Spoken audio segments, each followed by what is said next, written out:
Folks, Black Star Network is here. Oh, no punches! I'm real revolutionary right now. Black power. Support this man, Black Media. He makes sure that our stories are told.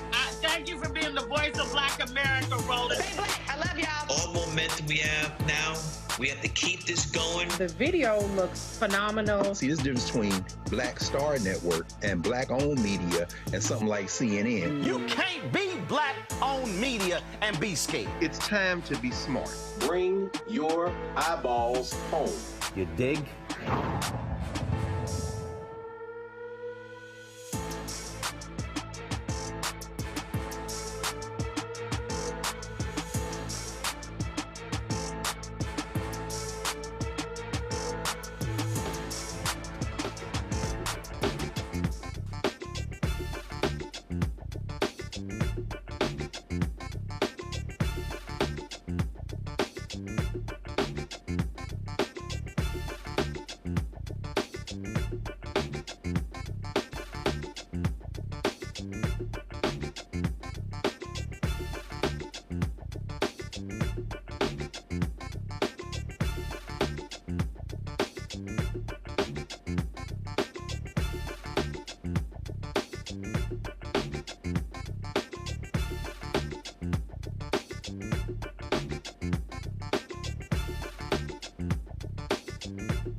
Folks, today is Friday, November 15, 2024, and coming up on Roland Martin Unfiltered, streaming live on the Black Star Network. The next 2 hours, we'll pay tribute to one of the greatest artists America has ever seen. Quincy Jones, who passed away last week at the age of 91, left a mark that is simply unmatched.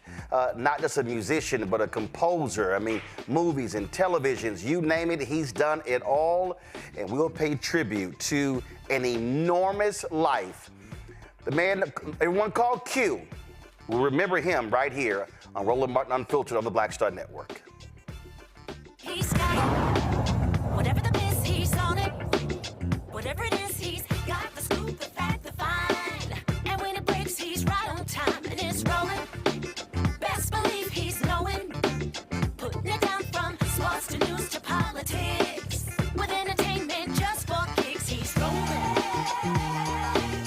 It's on go, roll, roll, y'all. It's Roland Martin, yeah. Rolling with Roland now.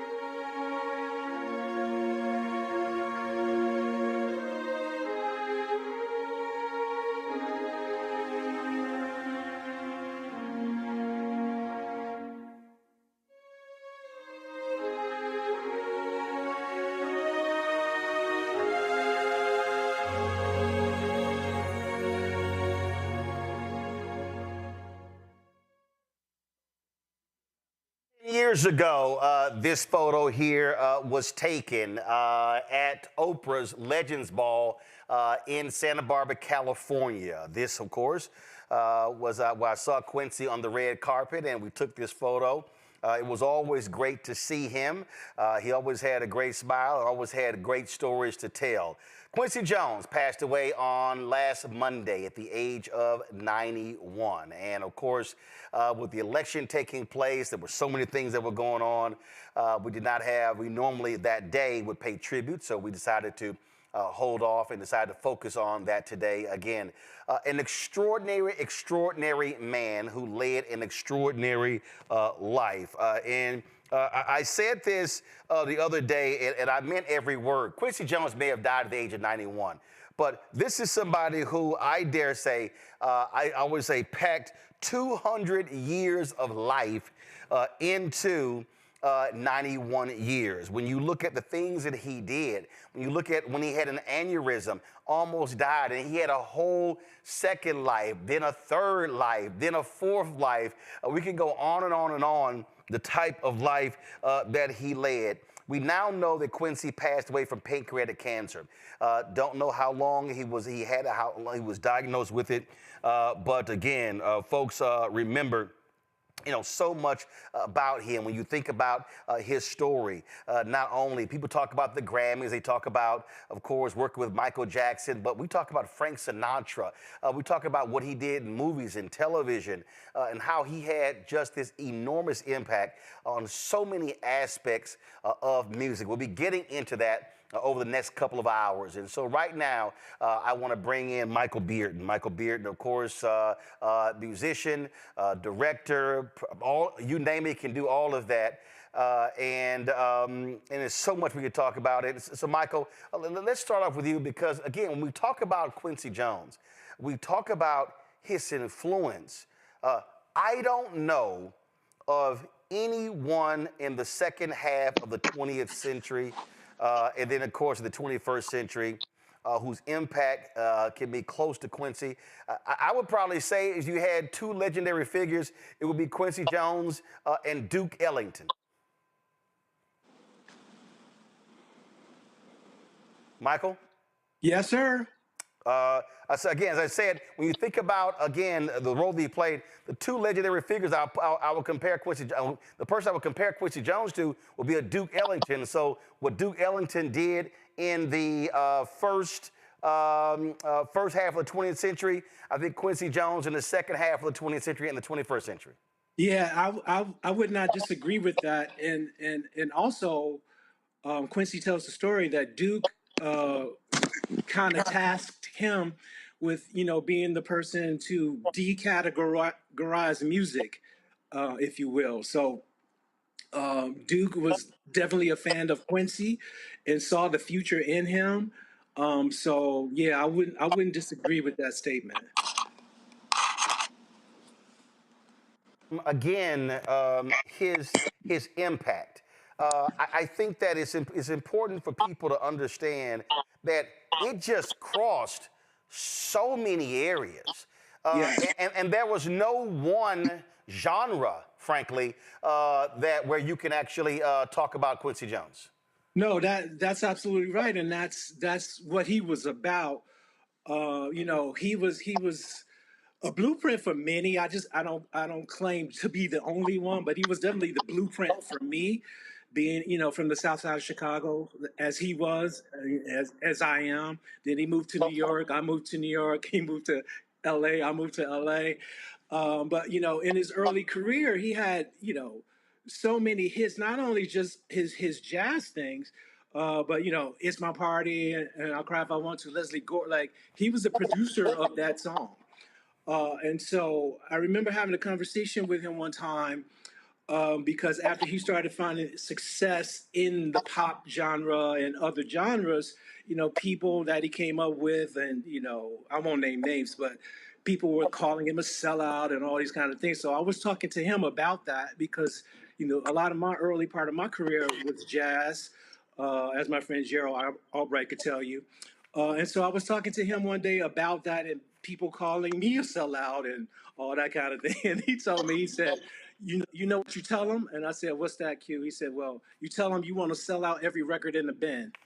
And that was his thing about that. So folks were calling Quincy Jones a sellout because he wasn't solely focused on jazz, as opposed to. But here was somebody who was a music composer, a music producer, and so I saw a clip. I was looking earlier. I saw a clip where he was being interviewed in Brazil, and he started naming all these Brazilian musicians that he loved.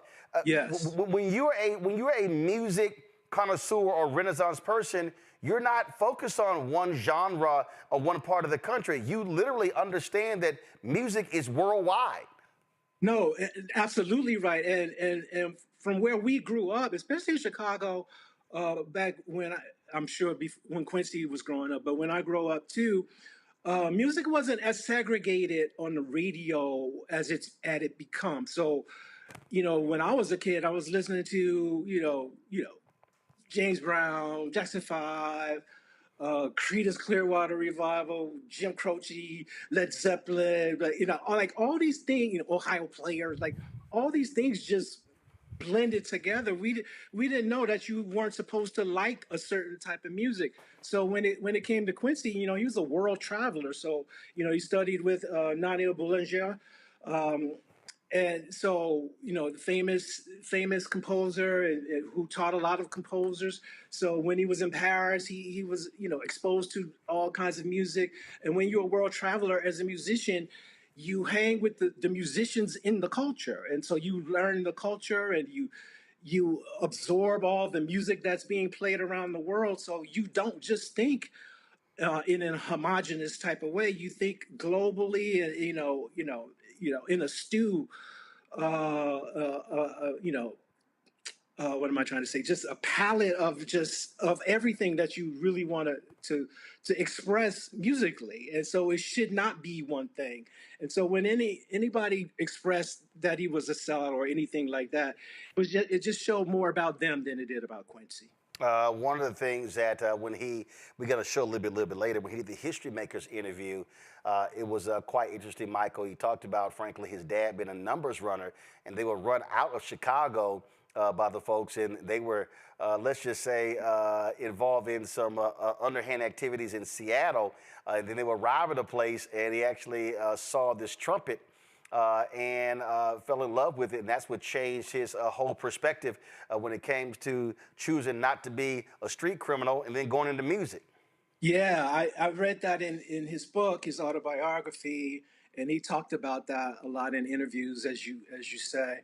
And back then, especially for Quincy, on the south side of Chicago, it was gangs. That's, it was that way when I was growing up. So, a lot of times the kids just got involved in that activity, and he just felt that he didn't want to do that anymore. And so for him to just see the trumpet and just take to it was a blessing for all of us, for the world, because had he gone down the gang route, there would not be a Quincy Jones. What was it like to sit and talk to him about music? It had to feel as if you were having a conversation with Dr. King and the Pope about religion.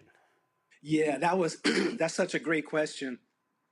As I said earlier, I don't claim to be the only one to have access to him. He was a mentor to many of us, so many musicians, and he was so generous with his time and his wisdom. So to sit with him in his house and just have him, you could ask him any question and he would answer it, and just to have him. I remember one time I was doing a show with him in Washington, D.C. We were doing a thing at the Kennedy Center. It was for jazz. I think it was the first time jazz had been, primetime televised in 30 years or something like that. And it was a big concert with all these jazz stars. Natalie Cole was on it. And the orchestra was a big, who's who of jazz in there. And I was fortunate enough to be in the orchestra. And we were riding in the van going to somewhere, I think, like the vice president's house or something like that. And I hear him and Percy Heath and all these, the older school cats talking. And Quincy was just like, yeah, you remember we went to this place down the street right here? Yeah, you, me, and Bird, we were going over there, and I'm just sitting next to him like, you talking about Charlie Parker, Bird? like he was just a walking history book of everything. And he was saying it matter of factly because that was his life. That's who he grew up around. That's who he came up with. And yeah, you, me, and Miles went over. We ate at this place over here. Then we went to this club. Like it was. It was like probably sitting and talking. I didn't get the chance, but talking to Dr. King about things. I did have a friendship with Harry Belafonte, so it was like that. It was like talking to, historians, people who lived this and could tell you verbatim what happened. Flat out, and I just think that again, because he wasn't in. Actually, I'll rephrase that. What's interesting is that Quincy Jones was in front of the camera and behind the microphone. He did both, and so he wasn't a singer. But when you think about artists and producers, Quincy was like in a whole separate category where he was as an even bigger star than, frankly, a lot of the folks he was producing. No, that's right, and I think it was just because his personality was so big and so giving and so generous. His light just shined all the way through that. Like he was just confident when he came in the room and not trying to be so. That's just how he was. And so people just were attracted to him in that manner. And he was just as famous, if not more famous, than the artists that he produced and worked with. Yes. A lot of things you can remember in those conversations. What's that one thing that stands out? Oh, wow. I remember, so there's so many, Roland. But I remember one time I did the ASCAP awards, and they were honoring Quincy, and I was the music director for the show, and I, put together his music and did this whole thing. And so afterwards, I sat with him, and Sidney Poitier was there sitting with him. And I sat with Q, and I asked him, how was it? And he said, it brought me to tears. And I said, and I'm so self-deprecating sometimes. I was like, it was that bad? He said, no, it was that beautiful. And we sat down, and we just talked for a while. And, Mr. Poitier left, and it was just me and Quincy, and everybody was coming around him. And I would, because I'm from Chicago and I revered him so much, I was still talking to him as one of my heroes, which he was and still is. And, I was praising him and doing all these things. And he said, boy, stop all of that. And I was like, what do you mean, Q? He said, you have now become the people that you look up to. So now you have to pour into others what, you've got from me and others that you like, and continue the cycle that way. And that's the thing that I'll remember. I'll never forget that, because in one breath, he knew who he was, and he knew that I revered him and all that. But he also knew that once you get to a certain level, like I was the music director for something that I just did for him, and I was able to get that knowledge and wisdom through things that he's done in his career. And his thing was like, that's great. Now it's time for you to pay it forward. So that's one of the many things that I'll absolutely remember from Q. All right, Michael Bearden, man, always appreciate you sharing your thoughts and reflections with us. We appreciate it. Thank you so much for having me, Roland. I love you, man. So I appreciate it, bro. Thanks a lot. Folks, going to go to a break. We come back. We're going to chat with saxophonist Gerald Albright to share his thoughts and reflections about the late, great Quincy Jones, right here on Roland Martin Unfiltered on the Black Star Network.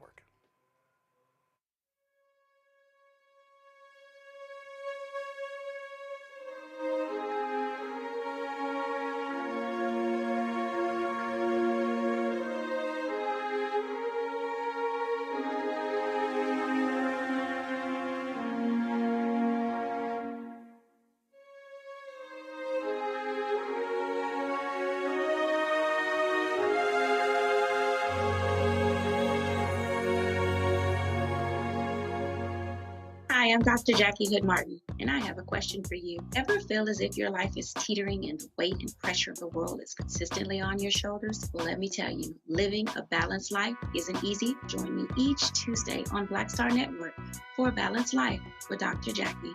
We'll laugh together, cry together, pull ourselves together, and cheer each other on. So join me for new shows each Tuesday on Black Star Network, A Balanced Life with Dr. Jackie.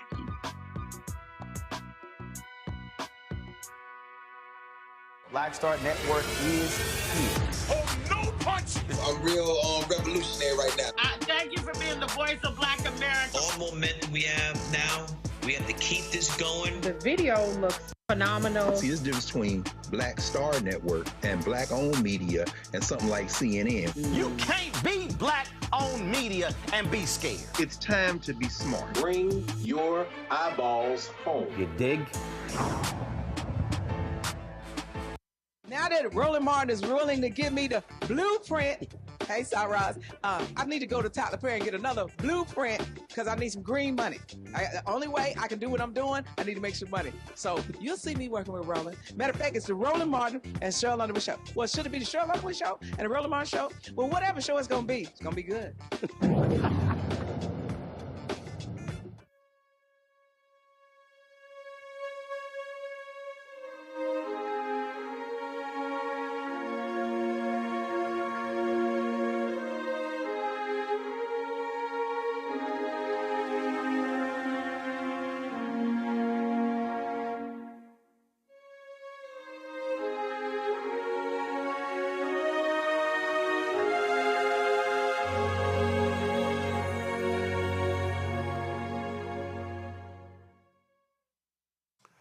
Folks, Quincy Jones, 91 years old. When you look at the folks who this man worked with, I mean, it is a shocking and stunning.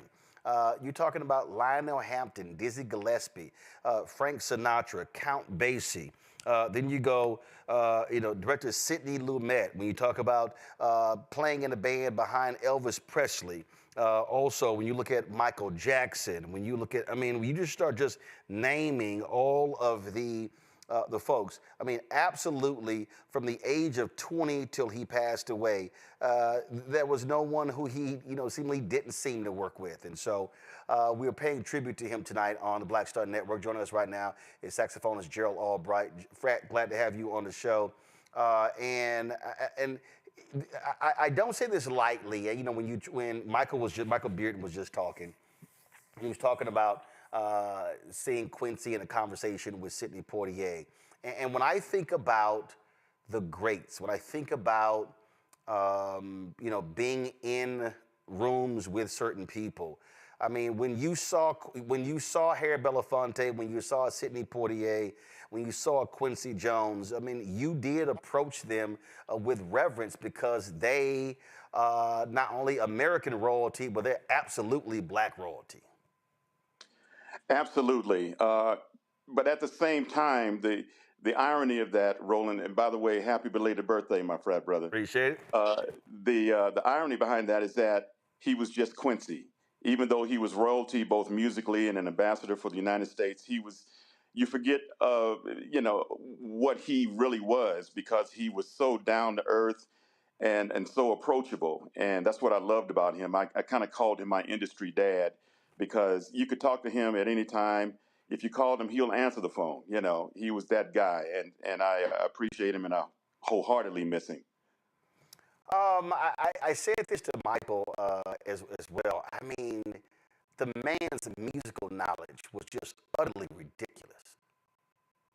Absolutely. There was a time in my career back in, I was going to say the late 80s, where I was recording the Back on the Block album with him, and I prefaced that recording session by saying, "Hey, Q, when we take a break, I'd like to go into the lobby of the recording studio and just talk to you about career-oriented stuff." And he said, "Absolutely, man." And we sat on the couch, and this was the point in my career where I wasn't really happy with the things that were happening in my career, and I wanted to figure out the best way to optimize that. And he gave me some great golden nuggets in terms of what to do and what not to do in the recording industry, some things that I use to this day. And to have somebody take the time to sit down with you a man that's at work as a producer and songwriter. It just meant so much to me, and I'm going to miss those times that I talked to him. When you talk about those things, and again, to have a conversation with somebody who not only is an artist himself, but also that musical knowledge journey is just ridiculous. Again, starting at the age of 20, and again, when you start saying, okay, wait a minute, Count Basie, Lionel Hampton, and you just start going down all of these artists and band leaders or whatever. People say this, but it's a little hard to say, I think I can get one over on Quincy, because he did see and hear it all. Yes, absolutely. Quincy always had the finger on the pulse. I tell the story all the time that me and my wife went to a concert in the late 80s at the Universal Amphitheater in Los Angeles. And there was a couple of groups performing, and it was intermission time. The lights came on, and I discovered that 3 rows down from me, Quincy Jones was sitting. And I nudged my wife and I said, hey, that's Quincy Jones. And she said, go say hi to him.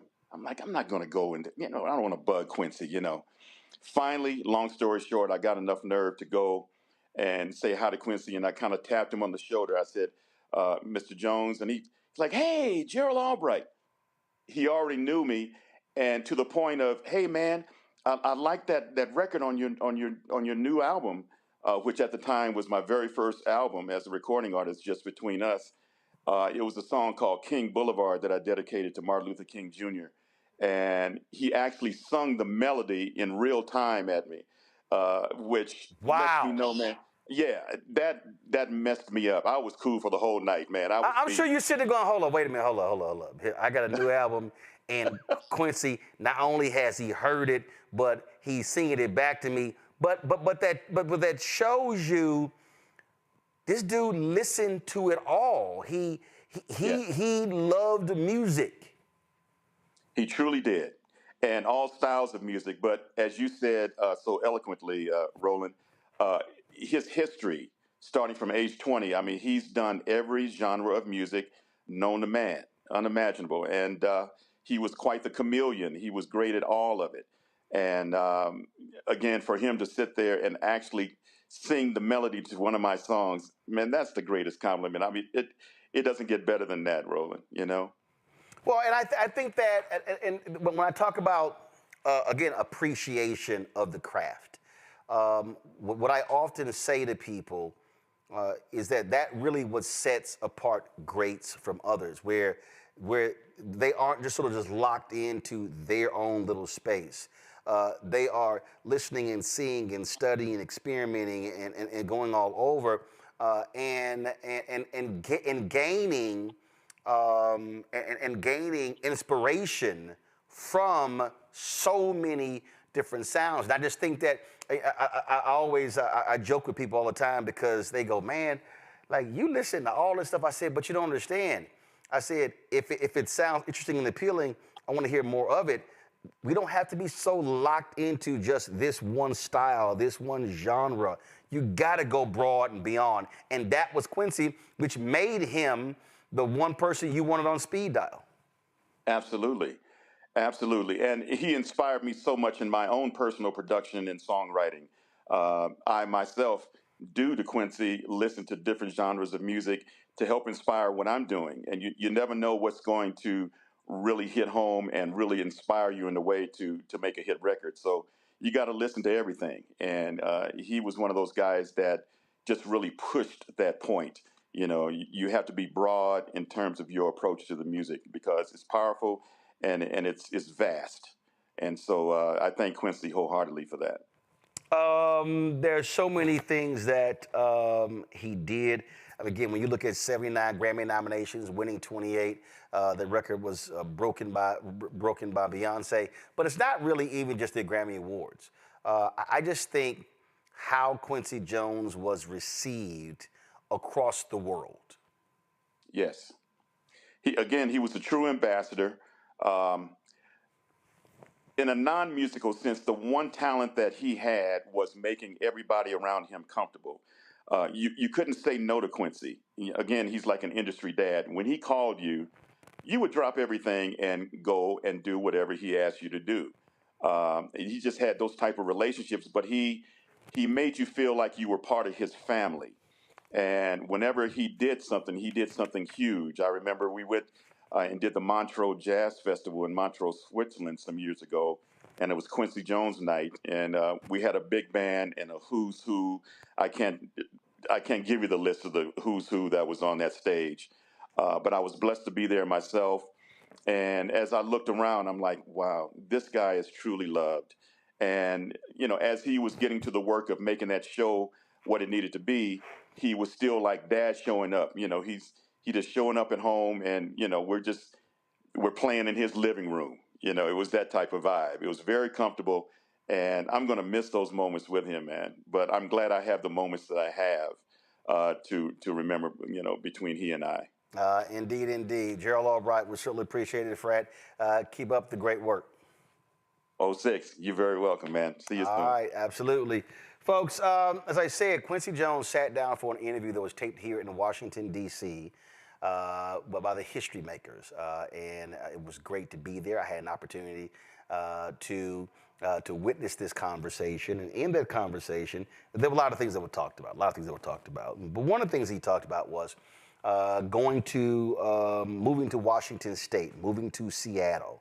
And that was a significant part of his life. This is Quincy Jones being interviewed by the late Gwen Ifill here in the nation's capital for the History Makers conversation. After all these decades, 6 decades almost of doing this. It's pitiful. It is. It's not pitiful. It's fabulous. But Herbie and I have one thing, though, and we say we don't play that Mr. Hancock, Mr. Jones stuff. Can I call you Q? Yeah, thank you. Thank you. So tell me, Q, what drives you? Life and love. In which order? Well, love, naturally. But there was nothing in your childhood to suggest that you would be doing what you're doing today. In fact, there were so many things in your childhood which argued against this.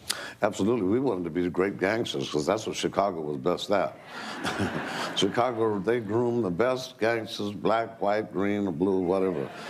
Oh, Jerry Como, Capone. And my father, ironically, was a master carpenter, and he worked for the Jones Boys. You talk about the OGs, these were the triple OGs. Smart, beautiful, organized, structured, elegant guys. And I remember the biggest whipping I ever had was when I was at a birthday party when I was 7, and Eddie Jones, the boss of the gangsters, his daughter Harriet was 5 years old. She asked me to cut her hair a little bit, and I cut all of it off. But you spent most of your time, your real growing up time in Seattle, which people do not think of naturally as being a wellspring of American jazz. It was about half and half. I spent 10 years in Chicago.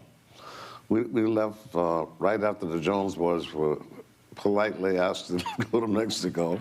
My daddy came by the barber shop and picked my brother and I up and said, no, you don't have time to go home and get your toys. We're getting straight on the Trailway bus.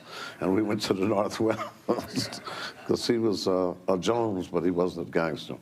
But that's all we saw. That's all we wanted, all we knew. And that's what we wanted to be. My stepbrother was pitiful. He was a serious gangster.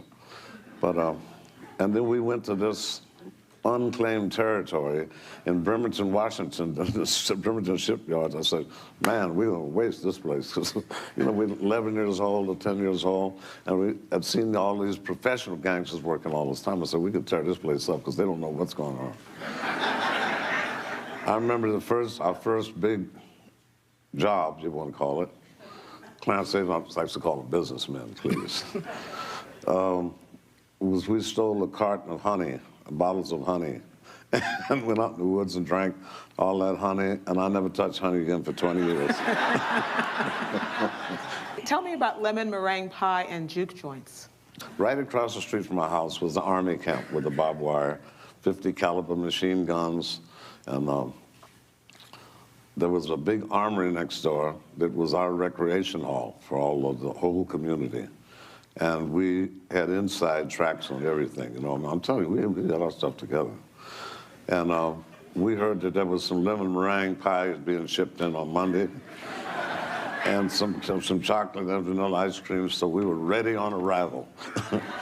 And we broke in there and ate as much as we could, and we had pie fights. And I went and broke open the superintendent's office and saw a little spinning piano over in the corner, and we getting ready to close the door because it didn't look valuable to me. You know, I didn't know people played them. And somebody said, "Fool, go back." God's whisper said, "Go back in that room now." And I went back in there, and I slowly went over to that piano and touched it with my fingers. And every cell in my body said, "This is what you do the rest of your life." And that one move, you know, changed everything in my whole life, you know. Folks, fantastic conversation. We'll share more of that when we come back. Going to a break right now. We come back, we'll chat with singer Howard Hewitt about the late, great Quincy Jones. Right here on Roland Martin Unfiltered on the Black Star Network.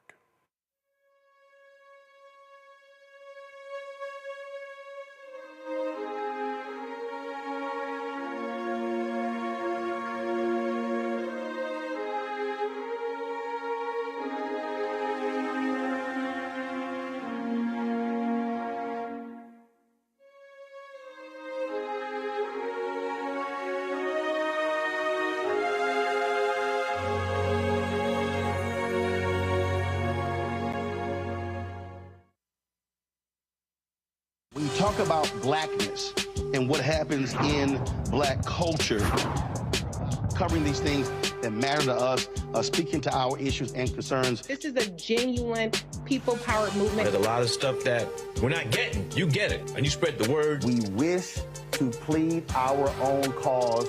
Too long have others spoken for us. We cannot tell our own story if we can't pay for it. This is about covering us. Invest in black-owned media. Your dollars matter. We don't have to keep asking them to cover our stuff. So please support us in what we do, folks. We want to hit 2,000 people, $50 this month, raise $100,000. We're behind 100,000, so we want to hit that. Y'all money makes this possible.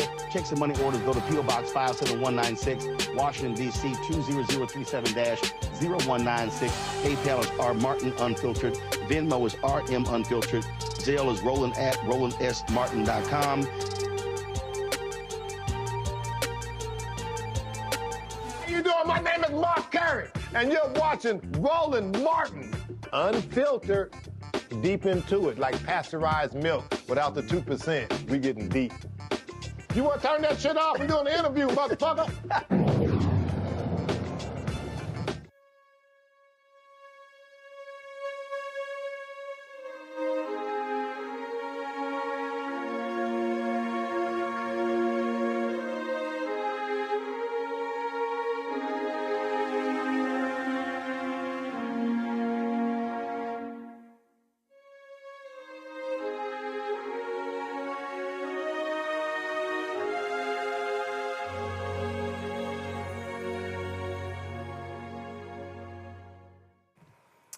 Folks, to understand Quincy Jones and how much he was involved with, I think about this interview that he did in 2007. He was asked a question, would he work with Michael Jackson again?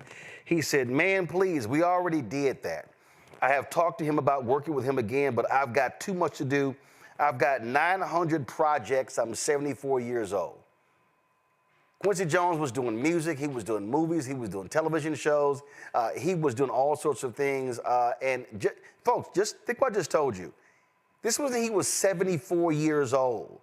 He lives another 17 years. And he was still doing things up until the last few months of his life. Howard Hewitt joins us right now. And Howard, glad to have you here, man. I just think, again, the output of this man is just sick. Man, Quincy, you can't be sad about Quincy, today, because Quincy lived the life that every musician wants to live. You know what I'm saying? Every musician, every wannabe producer, every vocalist, the whole thing.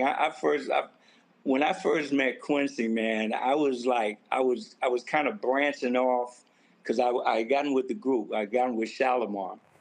And I was kind of, and I worked with Leon Silvers, you know, and checked him out as a producer, the way that he did his thing. And I worked with, then I kind of branched out. I started working with Stanley Clarke, started working with George Duke, of course. And then my big brother, James Ingram. I met James. James and I we're from the same hometown, from Akron, Ohio. So James was always like, I met James when I was 15. So when he came to L.A., a couple years later, I went to L.A., then we connected, and we stayed connected and stuff. And then he brought me into the whole situation because he wrote a song called PYT, right? And it got placed on the Thriller album. And so that he wanted me to come in and work with him on the backgrounds. So that's when I first met Quincy. And like, man, working with Quincy, man, was like going to school. It was like going into the classroom. The professors in there, he would come up, he and Bruce Wadeen would sit there. He would, you know, bring out his briefcase and his folder. And man, it was like going to school. And after that, we worked on a bunch of stuff. We worked on Barbra Streisand project. We worked on Donna Summer, Ernie Watts' album, about a bunch of stuff through the years. But it was always like going to school when I go in the studio with Quincy. We just have fun, and it was amazing. It was amazing. You talked about that partnership with James Ingram. Of course, so many hits came out of that relationship. In fact, when that History Makers conversation took place, was recorded here in D.C., James Ingram actually performed on that broadcast. That was actually the first time I got a chance to meet James Ingram that night. And you talk about that vast musical knowledge. I mean, it was essential. I would just say, if you were around Quincy Jones working on music, that was like going to college every single day. Every day. You know, and it was beautiful. It was like, and his whole, you know, because as a producer, you have to develop like a doctor, you know, bedside manner, you know, because you got to be able to bring the best out of your artist. You know, you got to make that artist comfortable. You got to make you have to know and seem like you know and know that you know what you're doing.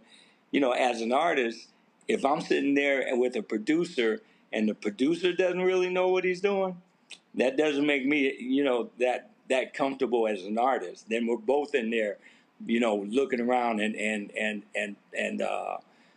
figuring out which way we're gonna go. Now he let an artist be an artist, that's for sure. You know what I'm saying? It's not like he just controlled the whole situation, but you know, he did make it comfortable enough. He made it comfortable enough for you to put your best foot forward, but he also had everything. You knew that he had everything under control. Well, I love the story he tells of Michael Jackson telling him to take the violins off the beginning of the song. Quincy was like, hell no. Yeah, I know. He's like, you don't tell me what to do. Exactly.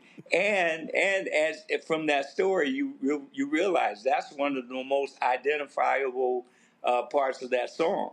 And so, like, as a producer, he knows what he's doing. He knew what he was doing. And you had the confidence, you had full confidence in that when you went into the studio with him.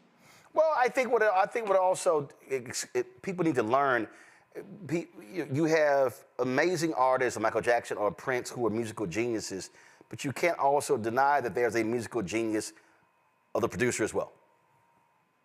You can't deny it. Say that again, I'm sorry. I said that the artists, we talk about a Michael Jackson or Prince and how they're musical geniuses, but you also can't deny the musical genius of a producer like a Quincy Jones. Oh, definitely. It's like I said, Quincy, when he would come in, he would have everything worked out, and he knew how to balance the whole situation between what he had worked out and leave room for spontaneity for the artist to put their identifiable situation on it as well.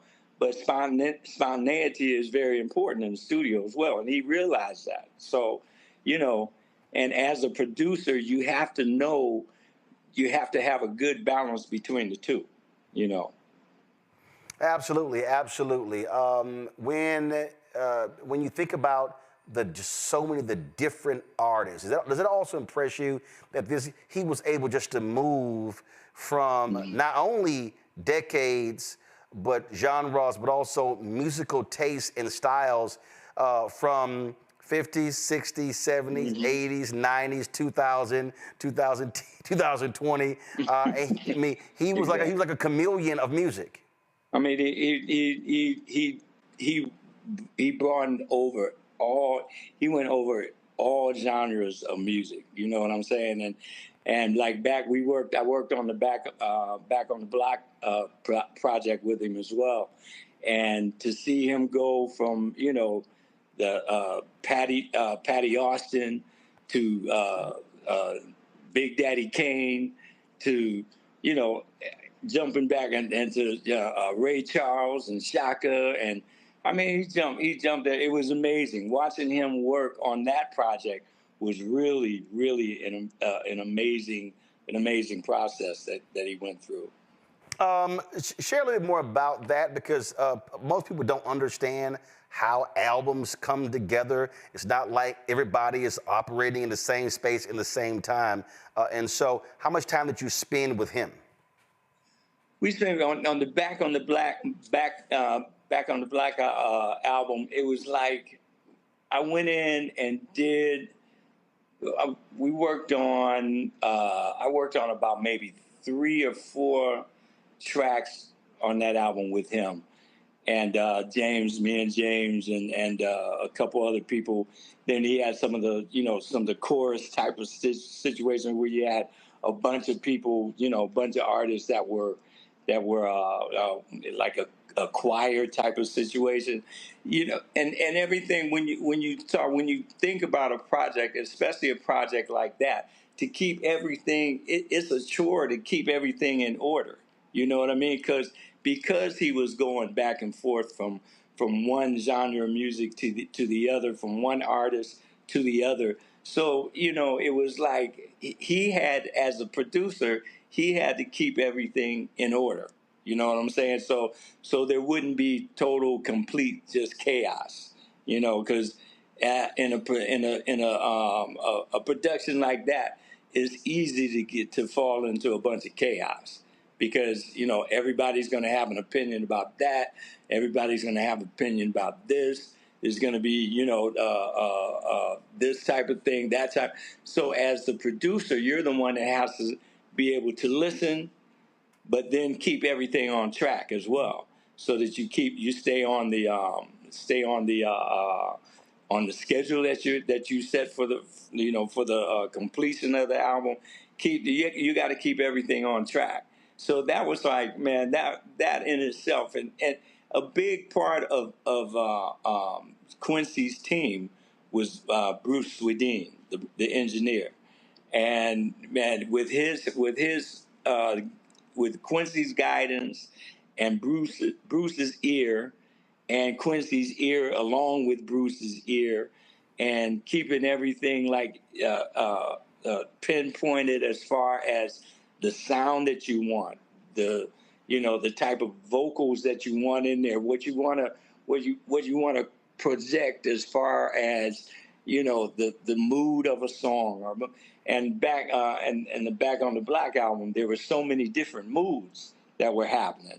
So to keep all that stuff, man, intact, and keep it on track, and keep it, man, it was the times on the tracks that I worked on. I forget what tracks it was.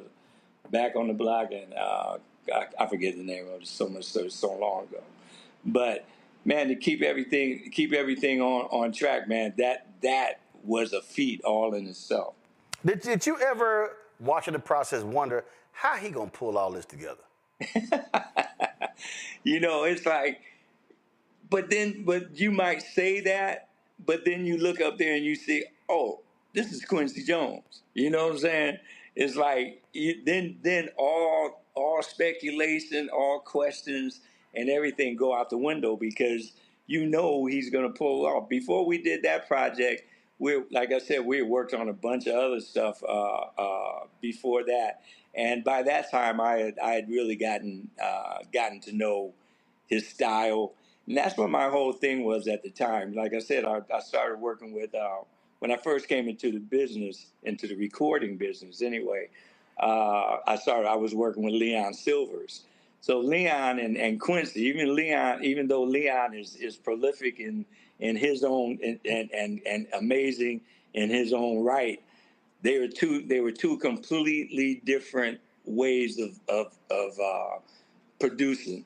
Sometimes I would look at Leon and say, and something that we were working on, and how are you gonna pull this off? Is he gonna pull this off? But with Quincy, you ask that you might have a shot in your head with that thought, but then that goes out the window, immediately when you look up there and you see this is Quincy Jones. So you know what the deal is. You know it's going to be cold-blooded. Indeed. Howard, always glad to see you and chat with you. Good to see you too. Quincy Jones was a unique brother, and in the beauty of music, it will always be with us, even when folks move on to become ancestors. Yeah, man, he was a mentor, like he was for probably thousands and thousands of other artists and musicians through the years. Man, he will be missed, but like I said, you cannot be mad. You can't be sad because he lived the life. Oh yeah. I said at the top of the show, I said Quincy Jones dies at 91. He packed 200 years of life into 91 years. And that's what he used to tell me, man. He said, Howie, he said, man, I've been talking to some doctors in Stockholm, man. I'm gonna freeze this stuff. I ain't gonna get old, And we sat. I remember one time I saw him out, man, and we just sat and we talked, and he talked about that whole what do they call it, cryogenics? Yeah, cryogenics. Yeah, and all that kind of stuff. I said, Q, man, come on, man. He said, no, baby boy, I'm good. I'm living forever. You know what I'm saying? He was an amazing, amazing cat, and we will miss him, but we ain't crying for him right now. Oh no. I send a lot of love out to the family. That's one thing that he was heavy on, was his girls and his son and the kids. And I send my thoughts and my prayers, and God bless all of them. And man, thank you for letting me come on here and just talk about my man for a minute, man. It's very special. I think the only thing that he loved I would probably say number 3 to music and his family was women, which produced his family. So well, that was one of the main reasons for the cryogenic situation. and again, Roland, I ain't mad at him, boy, because he had some fine women on his arm. That was Q. Oh man, that was Q. And like, if you look at, I would suggest to everybody to watch that Netflix special. Absolutely, yeah. It's amazing. Yep. It's amazing, and it goes all the way back. To the beginning of the documentary done on him. I tell you, if there's one thing, it still drives me crazy. When I was at TV One, and you talk about Quincy being approachable, because I would often call him at his house, and we would chat. Not long chats, we would chat. And he actually agreed to do a sit-down interview. And something happened, and the folks at TV One, our production people, put it off, and it never made it happen. That pissed me off. To this day, it pisses me off. Which is one of the reasons why I tell people, by me owning and controlling it now, I ain't got nobody who can tell me, no, you can't go and do it. So I still hate the fact, and I'm talking about Quincy, he said, yes, we were going to do it at his house. This was prior to the documentary and everything. And man, I'm still sitting here. Matter of fact, I may try to find an email to cuss out the person who said no, because we never got a chance to do that conversation. So, man, we did. I did, not to cut you off, but I did an interview one time over in England, over in the UK, right? And we were talking about a lot of different stuff. People I work with talked about Quincy. I worked on a Shaka project also, and like I said something, I can't remember exactly what it was, but it was misconstrued. Once by the time it came out in print, this cat was saying Howard says this and that about Quincy, blah blah blah blah blah, right? And I read it when I was on a plane I was coming back home from the UK. And man, as soon as I got off the plane, because my flight got in like early afternoon or early morning, whatever. And as soon as I got off the plane, I went to Westlake Studios and took the article there, and I said, Q, I did not say this. I didn't say this. This is blah blah blah blah blah. And man, and that's one of the big lessons that he taught me. That he told me right then. He taught me that. He said, Howard, you have to learn how to guide the interview that you're doing. You don't let people guide you in the interview. You figure out how to guide that interview the way that with the information that you want to put out, that you want to include in that article or radio interview or whatever it would be.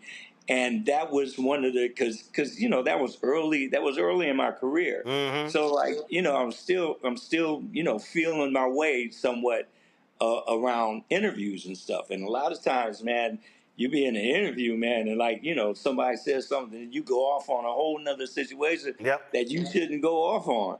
And then they take it and then they got so that was one of the mentoring situations that was very, very dear to me when he told me that. Absolutely. Well, Howard, we appreciate it, man.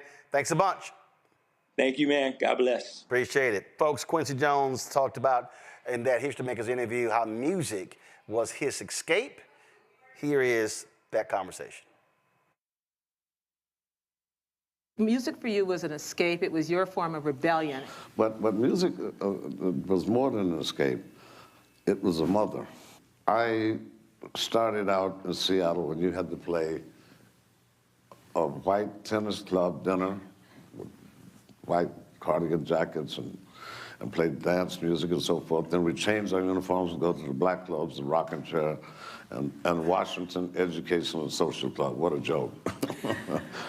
And the proprietor was Reverend Silas Groves. Please, bring your own bottles, play for strippers, and we do comedy acts, man. We steal all the comics who come through there. We steal all the material at 17 and do all these nasty jokes. And we weren't supposed to be in clubs. I was 13, Yeah. So we pretended like we were smoking and everything so we could get in the clubs. And I was just lucky that the teachers didn't.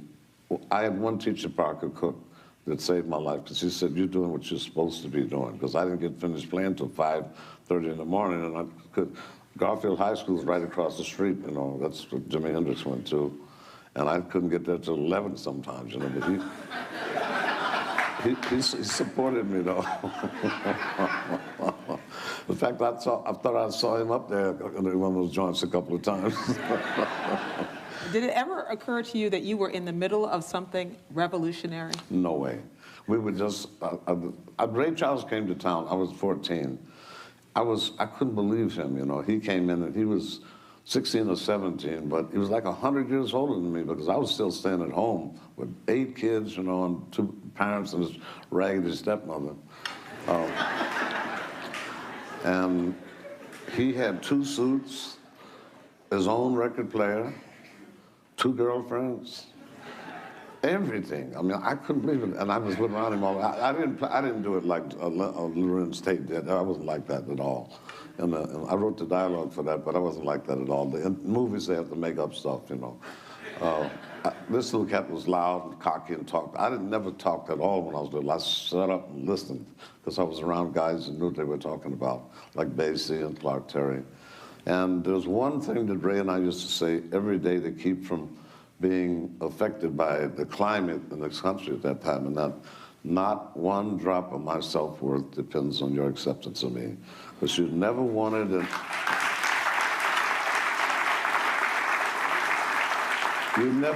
an external force to decide what your identity was about. And we were really, really, really, really cognizant of that. And We stuck to it because Ray was strong, boy. He says, I'm going to have 3 of my own planes in 20 years. 1968, he had 3 planes. And Ray he knew how to deal with money, everything. Because in the beginning, we didn't think about money or fame. We didn't, like today, the bling bling, forget that. There was no money. There was no bling bling. The biggest joke on Broadway when we were out there starving to death was in front of the Brill Building was you'd see somebody being held by their ankles out of a 33-story window and the overcoat hanging all over his head. And they say, what's that going on up there? They say, that's Jackie Wilson renegotiating his contract. All of the booking agencies, the nightclubs, record company, everything were all owned by the gangsters. Everything, the Copacabana, the Chez Paris, Horseface, Liquor Bowl, and Fish and stuff. And boy, between them, Chicago and Sinatra, I met all of them. Tell us the story of the first time you met Charlie Parker. Oh, I almost had a heart attack. And even worse, so it was Bird was never aware that anybody was around because he was, unfortunately, what happened, he came from Jay McShann's band, Dizzy came from Cab Calloway's band, and they had this new idea, but they did not want to be entertainers anymore. They didn't want to have to roll their eyes or dance or entertain and dance for anybody anymore. Louis had to do it, and I'll defend Louis to death. Louis did what he had to do. If it wasn't for Louis, we wouldn't be here. Everybody did what they did, and it's a sociological music. That's what I try to tell my little brothers all the time, man. You can't say to throw jazz and blues away just for hip-hop, because it's all part of millions of people's sociological experience, a terrible one. And for the 50s and 60s, black artists got wasted. I'm telling you, you cannot believe what happened. I'd record with Laverne Baker. They'd send an arrangement over to the other side of town. George Gibbs would copy it. Fats Domino would do his tune. Pat Boone would take it on the other side, and it was split. The markets were split in the black and white markets, you know. So now, man, please, what Jay-Z make, man? All right, folks, got to go to a break. We come back. We'll chat with the great Patti Austin right here as we continue to pay tribute to Quincy Jones on Roland Martin Unfiltered on the Black Star Network.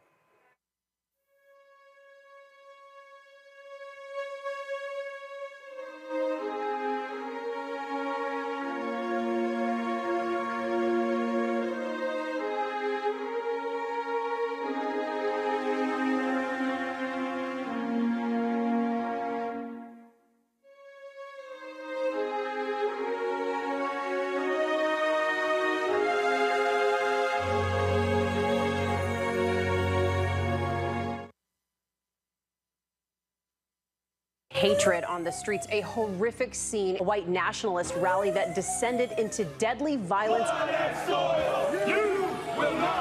White people are losing their damn minds. As an angry pro-Trump mob storms the U.S. Capitol, we've seen shooting. We're about to see the rise of what I call white minority resistance. We have seen white folks in this country who simply cannot tolerate black folks voting. I think what we're seeing is the inevitable result of violent denial. This is part of American history. Every time that people of color have made progress, whether real or symbolic, there has been what Carol Anderson at Emory University calls white rage as a backlash. This is the rise of the Proud Boys and the Boogaloo Boys. America, there's going to be more of this. Here's all the Proud Boys, guys. This country is getting increasingly racist in its behaviors and its attitudes because of the fear of white people. The fear that they're taking our jobs, they're taking our resources, they're taking our women. This is white fear.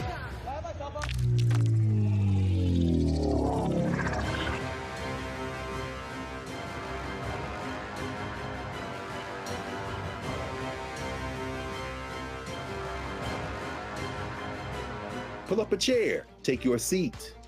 The Black Tape with me, Dr. Greg Carr, here on the Black Star Network. Every week, we'll take a deeper dive into the world we're living in. Join the conversation only on the Black Star Network. This is Tamala Mann. And this is David Mann. And you're watching Roland Martin Unfiltered.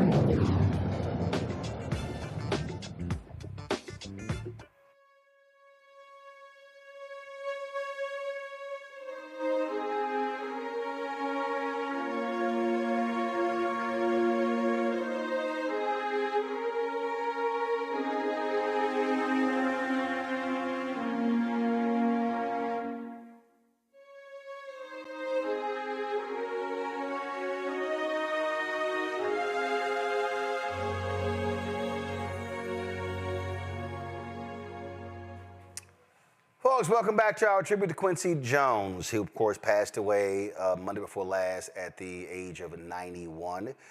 He was diagnosed with pancreatic cancer that later came out. He's since been buried. The family had a private funeral service for Quincy Jones. And, of course, with his passing happening the day before the election, there was so much focus on that. And so we wanted to definitely pay our tribute to him. Of course, we talked about James Ingram being one of the folks who worked a lot with Quincy Jones. Well, when you say James Ingram, you can't help but say Patti Austin, and she joins us right now. Patti, how you doing? I'm fair to middling. Well, it's always good to see you. Have a chat in a while. Let's talk about Q. I just, again, when you hear the words legend, iconic, GOAT, all this sort of stuff, but this man, an absolutely musical genius. Most definitely. It's, to keep talking about Quincy's genius is a little bit redundant. That's kind of a given for anybody that had the opportunity to make music with him. But for the people for the folks who on the receiving end, take us inside of that process. What was it like? And what made him so different and unique? Oh, Lord. I guess the best way to explain working with Quincy, it was kind of like joining the circus. And you weren't allowed in the room unless you had equal musical expertise to his level of musical expertise, because he wasn't the kind of producer that dictated a lot about what you were going to play. It was usually in front of you, or maybe you'd hear a demo of what you were going to do. And then his sense of orchestration, his sense of chemistry played into how the music ended up. But there was never a sad moment. There was always happiness. There was always insane levels of silliness. And if you did a 4-hour session with Quincy, at least 3 hours of it would be laughing. Well, we're actually and 1 playing. hour would be getting down to business. We're actually playing a video as you're speaking, and that's literally what we see. We see the two of y'all cracking up, laughing. The two of y'all cracking up, laughing. But was that part of the secret, in that his desire was to make you as comfortable as possible in order to get the best out of you? I don't know that it was about comfort as much as for anybody, as much as it was just his sense of silliness, I mean, I met Quincy when I was 4 years old. And by the time he passed, I was probably with him longer than even his children. His oldest daughter is about 3 years younger. So you met at 4 years old. When was it? How did y'all meet? 1954. Wow. And he had a 2-year-old in a high chair in a basement apartment, married to a white woman in 1954 in New York City. In a basement apartment, and writing arrangements and playing trumpet. And one of the people he was writing arrangements for was a lady named Dinah Washington, who proclaimed herself to be my godmother after daring me to perform on the stage of the Apollo Theater. So I did that, and she decided that we needed to work together. And if we were going to work together, we were going to need arrangements. And the way that we were going to get those arrangements was to go and meet with this guy, this trumpet player / arranger guy that she was working with and making recordings with. So we went to his apartment. I went into his music room and sang for him. And he looked at Dinah and said, she's a midget, right? And Dinah said, no, this is my goddaughter. And he said, well, if she's your goddaughter, then she's my goddaughter too. And that's how I met Quincy. And so we've literally come up together. And the older that he got and the older that I got, when he hit his 90s and I hit my 70s, I'm 74 now, he kept saying to me, "You're catching up with me, you know, don't get cute over there because you're catching up with me." So he was always hilarious. When I was a little girl, I just found him to be just fun, just so fun to be around. He always had this incredible, youthful, wonderful spirit, but he spent his life in the company of people like Dizzy Gillespie, who was just so silly. I can't even explain to you how silly Dizzy was. And Ray Charles and all these people, all of these musicians from that genre, from that jazz, which is where Quincy was at that particular time in his life musically. That's where he was working, let's put it that way. His musical taste was always tremendously eclectic, all over the place. He listened to everything, which was why when he became the president of Mercury Records, he knew what to do because he listened to everything. So when Bob Dylan came across his desk, he knew what to do with him. You know, when the cast album of West Side Story came across his desk, he knew what to do with it because he had technical training, but he also had a lot of soul and a lot of funk going on around him with amazing people who pretty much invented whatever it is that we're doing now, or whatever it is we think we're doing now, is really kind of an invention of the musicians that came up at that time. And Quincy was sitting right in the middle of that pod of silliness, wonderfulness, progressiveness, an ability to improvise, an ability to sit in a room full of strangers and make magnificent music. So that was his petri dish. So by the time we got to him, he was fully formed. Right. And knew how to make musicians make the best music they could make. A lot of times when we were working on stuff with Michael, or when we were working on the Dude album, he would just, play the track that we were going to develop, and then he'd leave the room. And he'd come back like an hour later and go, "Okay, put some grease on this and take that down a little bit. And maybe Patti sing that again, because it was really horrible. So do that again, whatever he had to say to you, there wasn't a lot of, now maybe you can try to, no. Limited dialogue, because you wouldn't be there unless you were, can I say this, wherever the hell we're broadcasting to? Oh, yeah. He was a badass. Yeah, first of all, that's why the show's called Roland Martin Unfiltered. Trust me, I ain't got no problem cussing. What else, Roland? That's the only way I roll. That's the only way I roll. I know that. But one of the things that I think is also interesting is that, listen, for all your greatness, there can be hits and misses. I was reading a book on Aretha Franklin, and he produced an album for her that didn't do well. And some of that, they were like, he was so, and when I was in what they laid out was that he was so busy and he was doing so many things.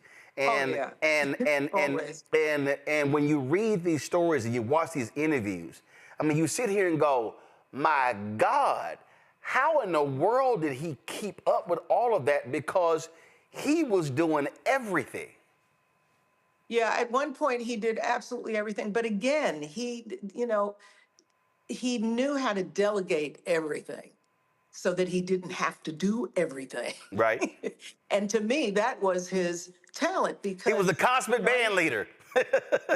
Exactly. That's what I'm saying. The roots are so, how that sausage got made is so important. And what was happening historically when his sausage got made, the countries that he was in where he learned his technique, in Paris, not in the States, in Paris. He comes back, he works with Ray Charles, Andy Williams, Dave Grusin, Henry Mancini. He starts doing movie scores. He starts doing TV themes. He's doing everything, but all of it within the realm of music, and all of it coming from that amazing space when Black musicians were creating a culture, not just as they've done with hip hop. We do this, this is what we do. Mm-hmm. And he came up at a time when this was the time of creation that everything else has sprung from. And so he got to sit in that. He got to marinate in that and was able to shift any way the music business went because he'd seen it all, he'd played it all, he knew what it all was supposed to be, and what it, even more important, not what it was supposed to be, but what it could continue to become. Because music constantly evolves, as it should. You know, it's our gift from the maker, and he understood that. So it was just about making a joyful noise with him. And also, he loved to challenge you if he thought you were a badass too. Then you're going to be challenged. I'm going to assign you some weird stuff that no one else would even. I remember he called me up one day, was working on the score for Roots, and he wanted me to cop a sound that exists with an African tribe. It's a yodel in their alphabet. It's like A, B, C, D, and I had to sit for hours listening to recordings of that. So I could sing like about 8 bars of whatever that became underscoring. I don't even know if they finally used it in Roots. But you know, this is the kind of stuff that he would do. And it was great though, because it made you grow. You know, you didn't just sit in his garden and look cute when the sun hit you. You got to grow. You know, you better grow or else you're not there anymore. So that was the formula. I always called him the Pearl Mesta of producers. Pearl Mesta was a lady, for anybody that's not 100 years old, like me. She was a lady that gave so-called society parties in New York City when that was the thing to do. And she used to invite the garbage collector and, you know, like the highest hoity-toityest woman in America at that time, put them in a room together and let them jam. And they always did. Somehow, she always had the right chemistry of people in the studio, which was another thing that Quincy was very aware of. Who's going to work best in this environment, in this situation?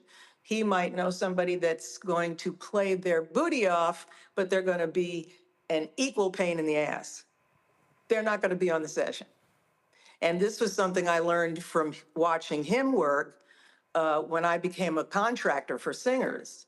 I would always keep those kinds of things in mind because I saw how he would put bands together. He learned a lot from putting his first band together. He got stranded in Europe. They had no money. He learned everything the hard way, everything. And was very good at remembering what he'd learned and not trying to do it more than twice, maybe twice, but third time wasn't going to happen. So when he gets in the studio, he's not even thinking about any of that anymore. He's already put bands together, had them break up, had them go broke, had them love him for 1 week. And then when he decided to leave that world and score movies, the guys left behind were just like, what are you doing? We are literally the last band standing playing this genre of music. And he said, well, you're gonna be standing without me. Because I'm going to California, and the rest is history. So you said you met him in '54. 20 years later, he has an aneurysm. And 2 brain operations. Yeah, 2 aneurysms, actually. They went in, got the first one out, but it would be too traumatic to the body to remove them both at the same time. So they had to close them up. He had to heal. They had to cross their fingers that the second one would not burst. And, you know, that's like the first 2 bullets he ducked. He was a bullet ducking mammoth. Right. I mean, first of all, I'm reading his account where they thought he wasn't going to make it, so they planned a memorial service, and he attends the memorial service. Yeah. I mean, you know, listen, this last time, we had gotten to a point, at least let me speak for myself. I'd gotten to the point where I had seen him when he was really, this is it. You know, you go through this when you have seniors in your life. Right. My grandmother went through this. My mom went through this. I took care of my mom for 5 years. I know what all this looks like.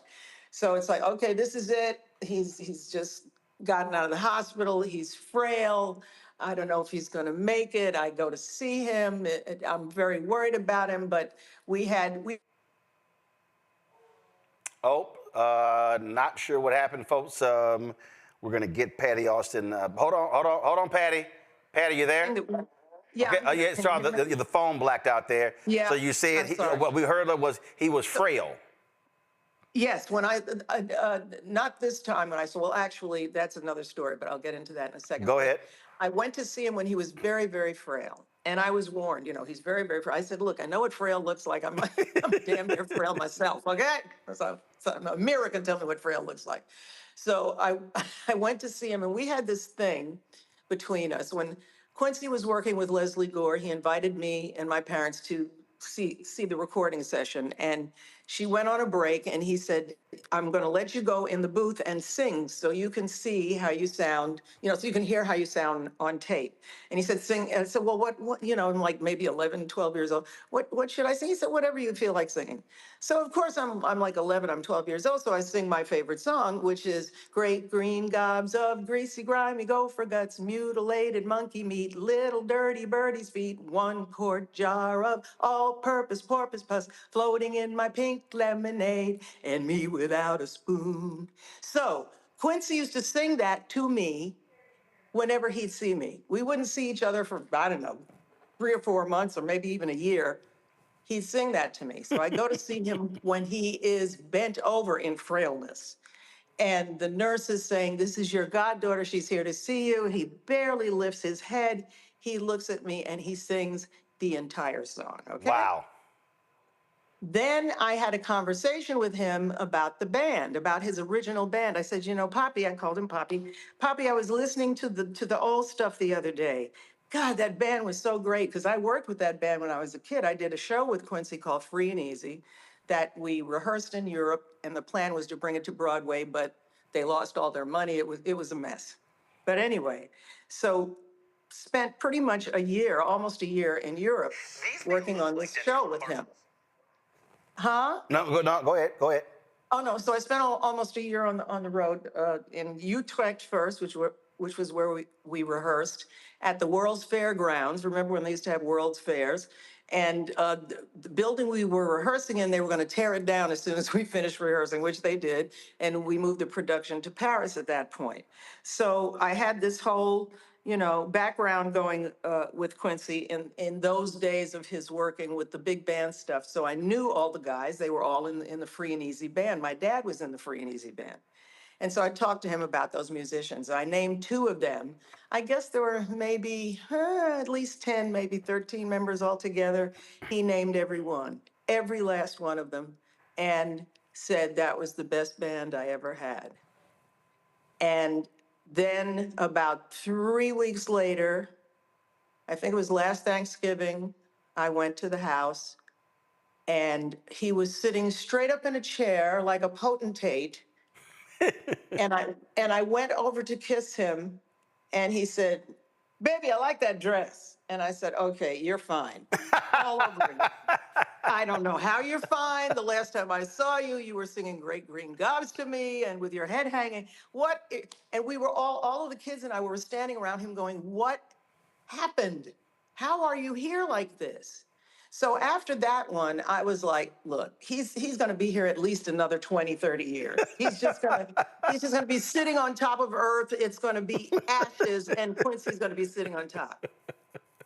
So by the time that he finally did pass, I'm telling you, it's just catching up with me now, because I'm just in this state of, I just don't believe it. I had a very similar thing with Luther when he passed, that because we never saw each other regularly. Right. Sometimes we wouldn't see each other for a year or a year and a half. Then we'd get together for 3 days and put our pajamas on and watch all the silly stuff he wanted to see. Amos and Andy and World Wrestling. Those were Luther's favorite things to watch. And I'd watch it with him, and we'd go out to dinner and we'd talk, and we'd go to a movie and we'd talk some more, and then we wouldn't see each other forever. So I always, to this day, wait to hear from him again. And I know I'm going to go through this with Quincy even worse, because I saw the first time I laid eyes on him, I was a child. When you have that kind of a relationship with somebody, it changes all the dynamics of what you see. And we did business together, and we did father-daughter stuff together. And when my dad, my biological and beautiful, wonderful papa died, Quincy was there. He just said, I'm the understudy, I'm filling in, and he did. He helped me get through that. When my mom passed away, same thing, because our families were close. very early on when I was a child. So the relationship was very unique. And I got to see him, you know, almost die at least 20 different times. I know it's ridiculous. It's gallows humor to laugh at this, but we all got together. Well, but he would laugh at it. I mean, he would. He would make light of it. No, he would crack the joke first. Come on, and then it would build. You know, it would build incrementally from there with everybody in the room. But you know, it was just the vibe that was around him, and it just didn't matter how horrible it would get, and it got horrible sometimes. He just always found. He always had this reserve to pick himself up and dust himself off and start all over again and do whatever he had to do. You know. Well, if there is a lesson.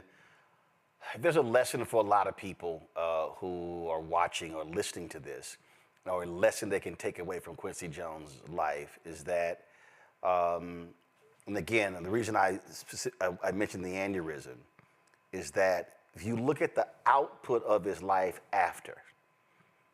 How about that? It's just, I think people just need to I think what happens a lot is that people go through things. And they also believe that, well, I've reached a certain age, and then, you know what, there's nothing more. But the reality is, all of these things that happen after he was 40, after, I mean, these things happen. And so what it means is, as long as there's still breath in your body, you can keep moving, you can keep aspiring, you can keep going, you don't know when God's gonna call you home. So, you use every single ounce of talent that you've been given, and then you say, I'm gonna go grab some more. So when God comes you home, and you're like, listen, you gave me these talents, man. I'm bringing back 30 extra ones. Oh yeah, yeah. You know, it's funny you should say that, Roland, because I've started teaching master classes with a little bit of regularity. And I love doing it because I learned from the absolute best. I learned from the innovators. People like to call me an innovator, and I just go, no. I'm an imitator. You know, there's a whole bunch of ladies that came before me, and men, and musicians of every ilk that made what I'm doing possible. You know, I've ended up being more in the world of jazz than in the pop world. Because it matures better.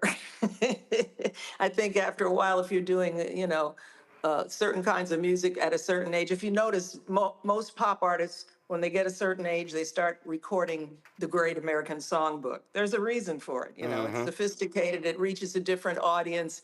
You're trying to say different things in your life at that particular point. But I always tell my students to keep something in your back pocket, you know, which is what I learned. I learned so much stuff from Quincy about what you do when you perform. I'm jumping all over the place, but as I'm thinking of stuff, we went to the Newport Jazz Festival with Quincy and the band. Again, we being my family, mom and dad and I, Quincy, the band, and it was Newport Jazz Festival, and Ray Charles was performing at the Jazz Festival that day. And as a matter of fact, there's a scene in the Ray Charles movie where he is talking to Quincy in the tent. I remember it. Yep. Okay, so we were there. We were at that. And Judy Garland was on the bill. And Quincy said to me before he got out of the bus and went to the tent, he said, and came over to me and pointed, put his fingers in my face and said, I want you to see Judy Garland.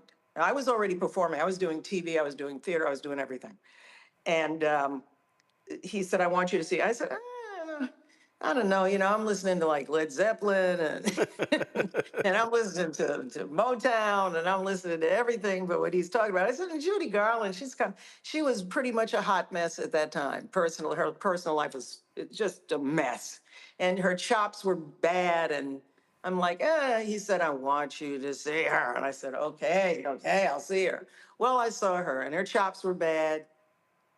And it was maybe one of the most magnificent performances I'd ever seen anybody do. Because she was a brilliant actress. And she knew how to sell whatever it was she was selling in a song, with or without a voice. she made you believe whatever she was singing about. When she did Over the Rainbow, which of course was obligatory, it's like the biggest hit she ever had in her life. So she comes out to do, I think she ended the show with Over the Rainbow, or I think it was the end of the first half of the show. And people, you could see people lifting their butts off their seats when she'd go for the song, Where? It was like, is she gonna make that Where? And then it would not quite somewhere, she's sliding up to it and everybody's like, come on, Judy. Come on, baby. It was like watching a horse race with a horse that wasn't quite going to make it, but they'd make it eventually.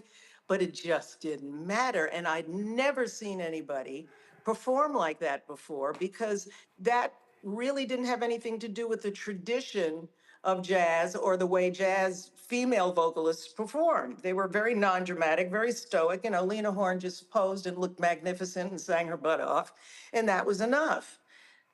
I had never seen anybody be theatrical when they sang or sell a song from that point of view. Quincy knew me well enough, knew that I was a drama queen, and that if I saw that, I would reinterpret that for myself. So I'm always telling my students, find those things, because if you want to have longevity, and as you said, this is in life in general, but more so, if you're a stevedore or a dancer or any of those things that, or an athlete, 45, you're not going to be doing that anymore. So you have to have other things that interest you that you're fabulous at. But you can hang in there a very long time as a comedian, doing what you do. You gremlin, you're going to be there for 100 years doing what you're doing. Singing, you can hang in there a good long time if you take care of yourself. And so I think it's always great to have something that you don't expose right away about your talents. Don't show all of your talents. Again, this was from hanging out with Quincy and these old folks in the business who knew every trick in the book. Don't go out there and if you can hit the highest note in the world, don't hit the highest note in the world in the first act. Close the second act with that highest note. Save these things as you go along. And if you plan on doing this a long time, really save up some stuff. It's like, oh yeah, well, wait a minute, I can whistle too. Whatever that may be. Whatever that may be, you hold on to that, you keep that, and you save that as a gift to yourself to keep you going and to keep your audience interested. Well, I remember the bottom line. It was one year at Essence, and Janet Jackson performed the night before, and Gladys Knight was the next night. I think in Janet's show, she may have changed like 6-8 times, and so the next night, Gladys comes out, and it's a stool, it's a towel on the stool, a bottle of water, and it's the microphone stand, and Gladys says, "All right, I'm gonna sing my hits from the 50s, then I'm gonna sing my hits from the 60s, then I'm gonna sing my hits from the 70s." And I'm gonna sing my hits from the 80s and 90s. All right, that's enough, Gladys. So I go backstage. I go backstage after the show, and I go speak to her. I tell her, I said, Janet changed like 6-8 times. She said, listen. She said, I'm walking that one damn dress. I ain't got time to do all that changing. She said, we're just gonna stay in there and sing. So it was just hilarious as you were talking. I just immediately thought about that. In terms old school, man. Old school. Speaking of that, so we were playing a clip from that 2007 conversation with the History Makers with Quincy Jones. Right. And the reason every time I see it, I laugh, because that was actually the first and the only time I met James Ingram. But I had previously met his daughter in New Orleans at Essence Fest, and we were in a restaurant. And I can't remember if I told you this story before. So I walk up to James, and so good to meet you. So I tell him, hey, I met your daughter. And he was like, yeah, she told me that. And because I made her crack up laughing, because I said, please tell your dad, how is it that he never got the woman? I think only one of his songs he finally got the woman. And he did a lot of begging, didn't he? So that night after the Quincy Jones thing, I said, James, seriously, bro? I said, I think you got the woman one time. I said, could you at least gotten a sister 2 or 3 times? And he just bust out laughing. I know he did. He's like, I cannot believe he said, I cannot believe you said that. I said, bro, I was listening to like 10 or 12 of your songs once, and I was like, damn. Did he lose a woman in every song? Just once. What about me? I used to tease him about that title all the time. I used to imitate James's voice. Sometimes I would have to do gigs without him, and so as a spoof, I would imitate his voice. I did a pretty good imitation of James, and James used to say to me, "Patti, you do me better than I do me." And then we would just look at each other and hit the floor. It's like I don't know how to take that, man. You just you take that wherever you want to. But no, James was also again silly, another silly, wonderful, crazy person. You just, I think Quincy had some kind of magic dust that he brought with him out of the womb, and he kind of hid it maybe in his armpit and saved it up for the future, because it's really difficult. It's so difficult. This is going to sound weird. It's so difficult for me to grieve him, to have real grief about him, because the very thought of him brings back the laughter, right, and silliness and joy and happiness, and I have to like carve through the joy to get to the pain of the fact that I've lost him. That which I consider to be kind of selfish. I know he's in a better place. As a matter of fact, we were all talking about the folks that he's with now. I mean, there's a show going on up there. There's a jam session. Baby. And somebody said we need a dancer. So, we got my lady. Judith Jameson. Judith Jameson the other day. So now they got somebody dancing, doing 6 o'clock kicks and being fabulous. And Quincy's up there with Quincy Ray. said I needed a drummer, so Roy Barnes. Come on. And you don't need a singer yet. Maybe I'm looking in the wrong direction. Okay, you don't. Oh no. No, I mean, come on. But no, it's hard. Quincy knew a guy named Babs Gonzalez, and Babs created his own kind of language. This was during the bebop era, and he would always come and visit Quincy, and he came to visit Quincy one day, and Quincy said, "So man, how's work and everything?" He said, "Man, it's hard to get exotic when the gigs are so spasmodic." And this is the environment that Quincy was in all the time with these kind of cats, just talking silliness, making the most wonderful things out of absolutely nothing, just crafting amazing music, crafting incredible lives. It was a magnificent time to grow up in the music business, and it was a magnificent time to know him. And the other thing that I really learned from Quincy, one day an old friend of his came up to him and said, "Man, oh, you look great, wow, and how's everything going?" And Quincy talked to him a little bit. He said, "Man, you haven't changed a bit." And Quincy got really mad. He said, I haven't seen you in like 10 years and I haven't changed a bit. What an insult. And he carried that through his whole life. It didn't mean he was never going to make a mistake or do anything stupid. Right. But he would, in his 80s, he had a drinking issue. I'm not telling anything out of school. Watch the documentary, you'll see all about it. And when he was going to do something, no matter how destructive or constructive, you could not stop him. That was going to happen, whether you thought it was a good idea for him to do or not. If he thought it was a good idea for him to do it, he was going to do it. So getting him to stop drinking was an effort. And I was doing quite a bit of drinking at that time, my damn self. And but he just, as they say down south, he just up and stopped. He just said, "That's it. I've hit whatever my rock bottom is. I'm not doing this anymore." And he didn't.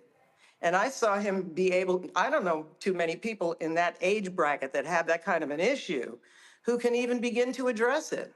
Never mind, stop it.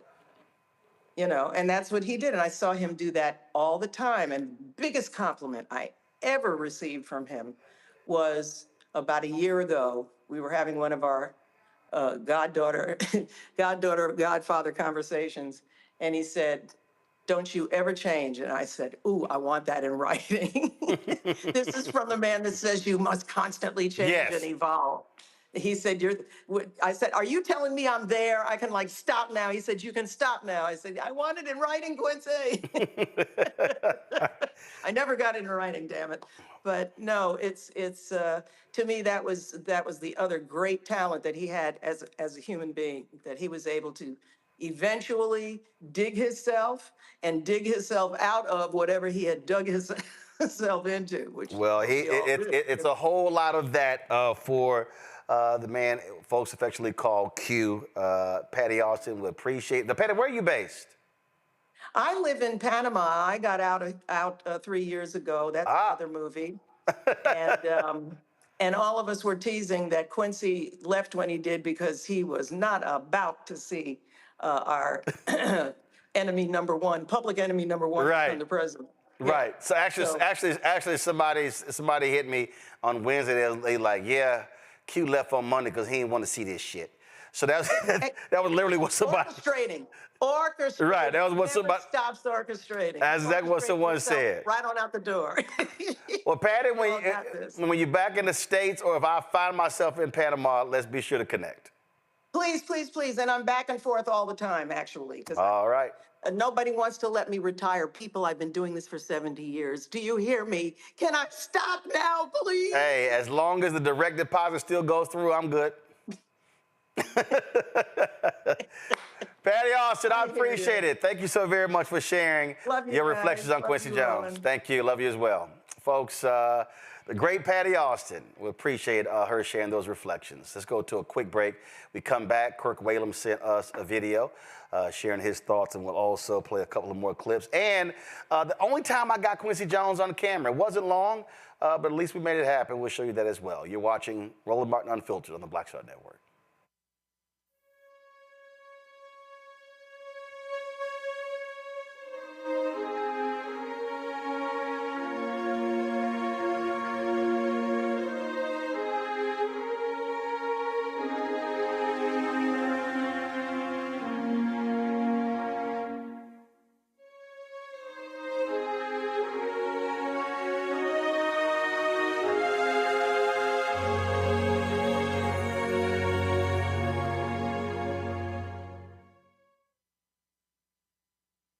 Hatred on the streets, a horrific scene, a white nationalist rally that descended into deadly violence.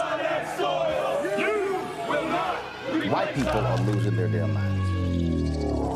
As an angry pro-Trump mob storms the U.S. Capitol, we've seen shooting. We're about to see the rise of what I call white minority resistance. We have seen white folks in this country who simply cannot tolerate black folks voting. I think what we're seeing is the inevitable result of violent denial. This is part of American history. Every time that people of color have made progress, whether real or symbolic, there has been what Gerald Albright at Emory University calls white rage as a backlash. This is the rise of the Proud Boys and the Boogaloo Boys. America, there's going to be more of this. Here's all the Proud Boys, guys. This country is getting increasingly racist in its behaviors and its attitudes because of the fear of white people. The fear that they're taking our jobs, they're taking our resources, they're taking our women. This is white fear.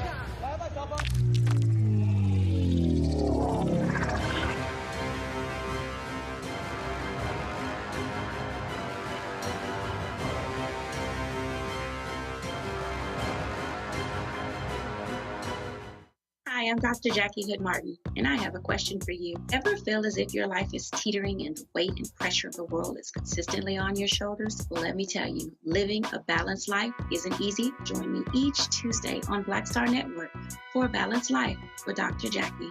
We'll laugh together, cry together, pull ourselves together, and cheer each other on. So join me for new shows each Tuesday on Black Star Network, A Balanced Life with Dr. Jackie.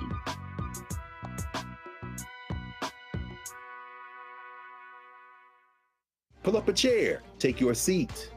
The Black Tape with me, Dr. Greg Carr, here on the Black Star Network. Every week, we'll take a deeper dive into the world we're living in. Join the conversation only on the Black Star Network. Hey, this is Motown recording artist Kim. You are watching Roland Martin Unfiltered. That boy, he always unfiltered though. I ain't never known him to be filtered. Is there another way to experience Roland Martin than to be unfiltered? Of course he's unfiltered. Would you expect anything less? Watch what happens next.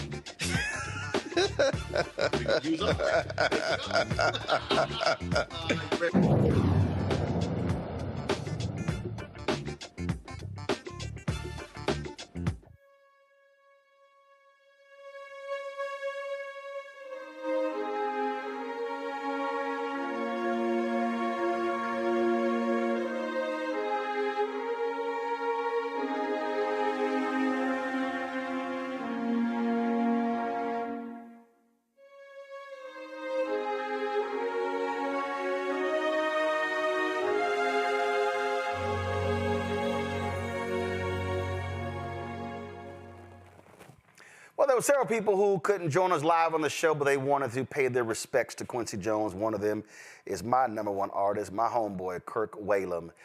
Here is what he had to say.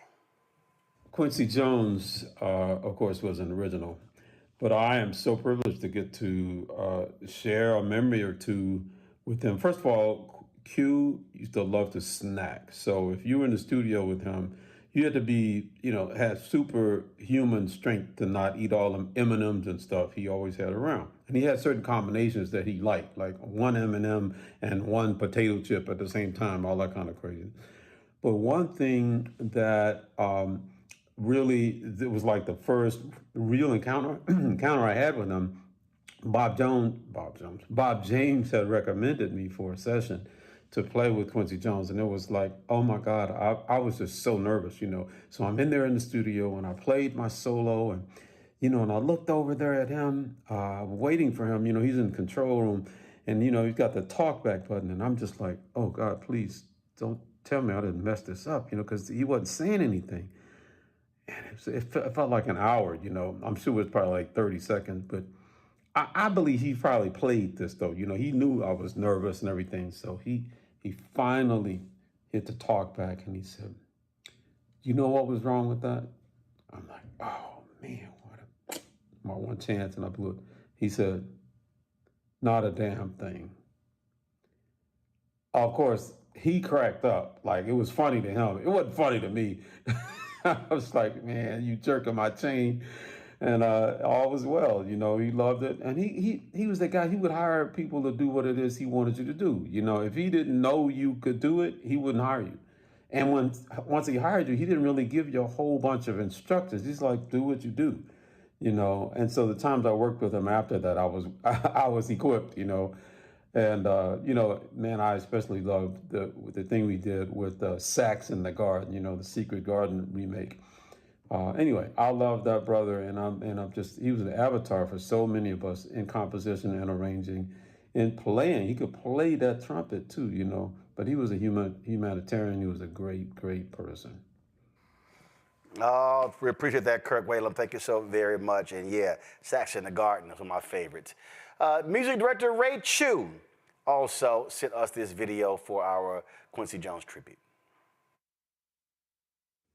Hey everybody, this is Ray Chu, and I want to pay my personal tribute to the great Quincy Jones.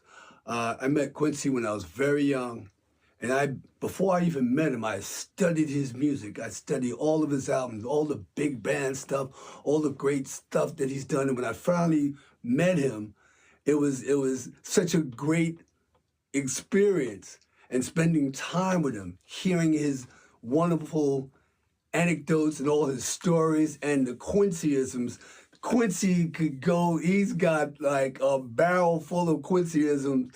I don't know how he remembered all that stuff, and all the history that he would recite and talk about when you got into space. So those are my memories of him, and he was very funny too.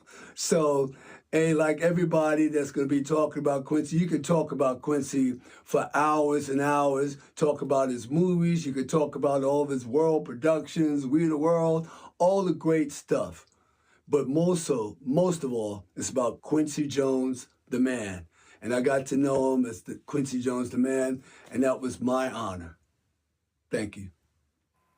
As I said earlier, we were supposed to do a one-on-one with Quincy Jones when I was at TV1, but the folks there canceled the trip. It never happened. Oh, yeah, I'm still cussing folks after that one. But 2011, we had the Washington Watch show. We were in L.A. doing a special on philanthropy and at the NBA All-Star Game. And I don't know what the red carpet was. We ended up shooting the red carpet. And guess who came rolling down? The great man himself, Quincy Jones. Here's that quick interview. Well, last time I saw you, sir, with the History Makers, you had a hell of a time telling these wonderful stories about Chicago and being a gangster, all that good stuff. You're Chicago, aren't you? Actually, I've lived there for 6 years, and so now I just moved to D.C., so. So you're a gangster, too. Well, I'm a Texan, so I'm a wee cowboy. Same thing. Let me ask you, this movie, it delves into a part of our history that folks aren't aware of. And even when it comes to music, you've always made it perfectly clear that people need to be aware of history, and it's not just about today. Well, that's about anything, though. You know, if you know what's happened before. I look at it like this. If you don't have an accurate diagnosis, you cannot write a prescription. It's the same thing. If you know what happened before, how it got there and everything else, you know, it's going to make the road easier to get where you're going. All right, then. So that's that. First of all, I got to hit them. Was that more to that interview? It had to be. Okay, I'm going to hit my old producer, Jay. I'm like, what the hell? That cut off early. But that was, again, our chat with Quincy Jones in 2011. You heard Howard Hewitt talk about the, was it Howard? Was it Pat? Talking about the Netflix documentary on Quincy Jones. It was done by his daughter, Rashida. Fantastic documentary. If you have not seen it, be sure to check it out. Here is the trailer for that documentary. I would like to have you meet one of the finest musicians that I've ever known, Mr. Quincy Jones. Pressure's on. Quincy's here. What a great treat. How you been, man? I've been good. My ultimate mentor and inspiration. Oh, making me sound old. You know who you are, man. Quincy Jones, boy. I was inspired by combining hip-hop and jazz, and you was the first to do it. Quincy called me, and he said, okay, well, I want to pitch your future to you. You all know the story, right? Quincy Jones discovered me. Don't try to do what he's done, because you get your ass killed. Paramedics, operator 36. What is the emergency? He is having chest pain and shortness of breath. If you don't feel good, you got to take care of it. I will. I'm a survivor. My whole life has been like that. On the south side of Chicago. In the 30s, man, and during the Depression, I wanted to be a gangster till I was 11. You want to be what you see, and that's all we ever saw. Started playing a band, 14 years old, worked in the nightclubs. To see black men that were dignified, proud. I said, that's what I want to be. I want to be in that family. Music was the one thing that offered me my freedom.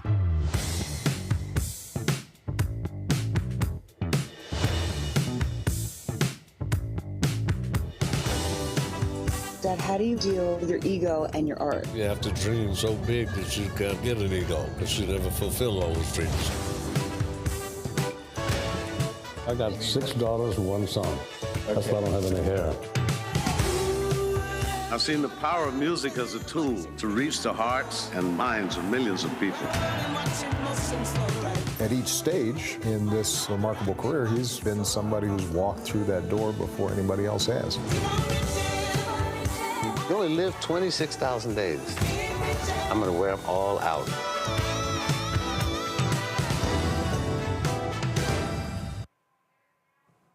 He said, I'm going to wear them all out, and he absolutely did that. I'm going to add another couple of quick interviews here. I'm going to go to drummer Queen Cora. She literally just landed where she is. Cora, can you hear me? I can. All right, then. Look like you just sat down. Just real quick, thank you for joining us late. Just want to get your thoughts and reflections on the amazing, unbelievable Quincy Jones. Quincy Jones was amazing. Hang on 1 second. Quincy Jones was an amazing influence. I'm actually here in Chicago with the National Black Musicians Coalition, And his legacy still resonates with us. So being an artist, being a musician, and basically seeing yourself outside of a genre is what Quincy Jones's impact has done for me and for us.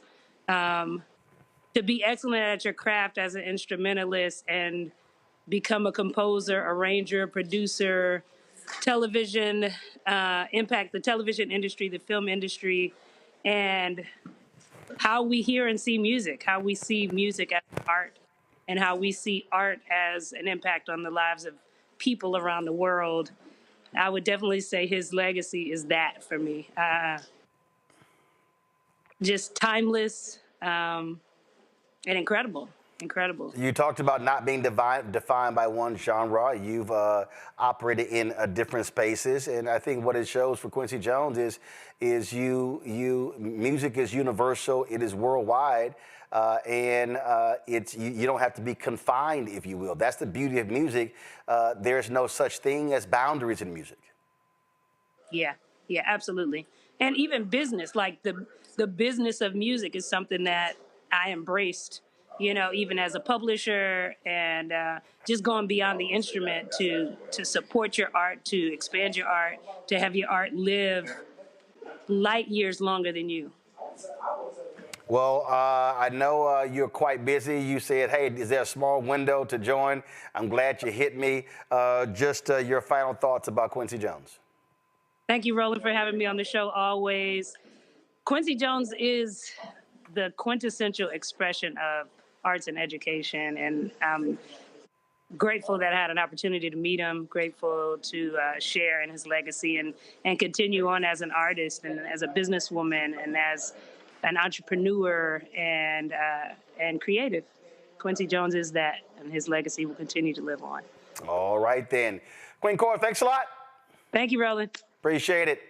Folks, in that History Makers interview, Quincy Jones talked about how he transitioned from jazz to pop. Let's play that.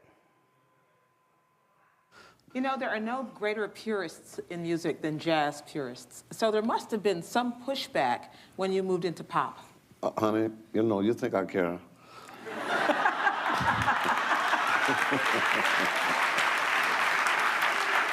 When we were kids, 13 years old, in Seattle, Washington, you had to play schottisches, bar mitzvahs, strip music, rhythm and blues. You had to play everything. Ray Charles, everybody had to play it. So they acting like I changed up for a scene. You kidding? Rock and roll came out of black music. It was the music they played in the black neighborhoods. That's not new. Please. We were playing Good Rockin' Tonight and all that stuff, listening to Pee Wee Crayton and T-Bone Walker, man, when I was 12 years old. Give me a break. Selling out. Well, I mean, the main thing is, so if some of these cats that are talking about that knew how to make a record to sell 50 million albums, they'd be there in a New York minute. Trust me. And not compromise your soul, because I never compromised my musicality, never. I don't think you did, but you moved then into films. Is that something you always wanted to do? The Pawnbroker, In the Heat of the Night. Yes. You did amazing. In Cold Blood, you did amazing film work. Thank you. How did you make that transition? I wanted to do that since I was 15 years old. I used to play hooky and go see all of these movies, and I could tell Alfred Newman's sound from 20th Century Fox, and Victor Young and Paramount. I don't know how. Stanley Wilson from RKO. I could just tell, and I'd see Benny Carter's name on one song in Snows of Kilimanjaro, or Calvin Jackson in the number, or Fletcher Henderson's brother. One tune, but never a full screen credit, And I said, I know I don't have a chance, but it is my passion to do films, because they were all Eastern European names, they didn't do that. And 15 years later, thank God, Lena Horne played it for Sidney Lumet, who was dating her daughter and finally married her. And she played my record I did for Basie, and he called me to do the Pawnbroker. And I was the happiest dude on the planet. And television scoring is different from film scoring. You did Ironside, which I would sing it for you all, but it would date me. But I do remember how it goes. And Sanford and Son. People don't know that you wrote that. And all Cosby's Bombs. And all of Cosby. Chester Kincaid, when he was the gym teacher, and his variety show and all that stuff.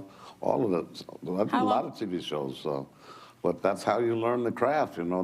You don't have an entitlement being in the record business to say I can make films and TV too. You better go learn how. It's a lifetime craft, you know. How long did it take you to write Sanford and Son?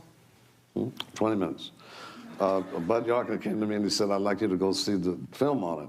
I said, who's in it? He said, Red. I said, you can't put Red Fox on national TV, man. Are you crazy? Because we worked together with Billy Eckstein and Cole's Knackers at the Apollo. I used to write all Fox's entrances. And man, he was the dirtiest comic on. Mom's Mabley trained him and Slappy White. Are you kidding? I said, you got him on national television? He said, yeah. I said, I don't need to see it. I wrote it in 20 minutes. We recorded it in 20 minutes. And it was fantastic. Oh, I got the big one. Quincy Jones also told Gwen Ifill the best advice he's ever received.